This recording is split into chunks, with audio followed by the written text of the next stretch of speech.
L'une des plus longues périodes de la vie de Victor Hugo fut son exil. Les raisons de son exil. Le 2 décembre 1851 commence le temps de la répression. Plusieurs amis d'Hugo, Paul Meurice, Auguste Vacquerie ainsi que ses deux fils, Charles et François, déploient une activité intense destinée à résister au coup d'État.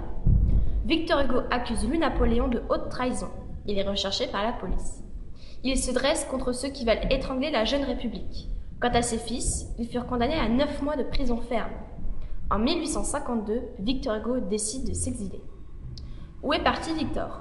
Il est proscrit par Louis-Napoléon qui trahit les idées républicaines. Il a insulté la reine Victoria.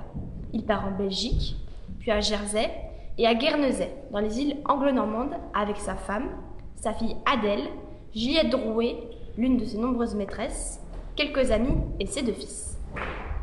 Sa période spirit. À Jersey, il habite Marine Terrace, une grande maison isolée en bord de mer près d'un cimetière. Dans son décor empreint de surnaturel, avec sa famille et quelques proches, Hugo est initié au spiritisme par Delphine Girardin. Mais les séances de table tournante en famille, qui étaient devenues quasi quotidiennes, s'interrompent brutalement à Guernesey en octobre 1855, après que l'un des participants, Jules Alix, ait sombré dans la folie. Combien de temps dure son exil?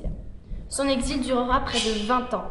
Le 31 octobre 1856, il s'installe à Guernesey pour plus de 15 ans. Il se livre dans la solitude à la méditation et surtout il se consacre à son œuvre d'écrivain. Le Second Empire lui offre l'amnistie. Il répond « Quand la liberté rentrera, je rentrerai ». Ses activités littéraires et sociales.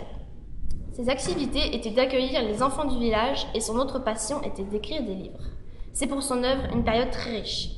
Il écrivit en particulier Les Châtiments en 1853, interdit en France, Les Contemplations en 1856, La Légende des siècles en 1859, Les Misérables en 1862. En 1870, c'est la guerre entre la France et la Prusse, la défaite de Napoléon III, la proclamation de la République. À 68 ans, Victor Hugo peut rentrer en France après presque 20 ans d'exil.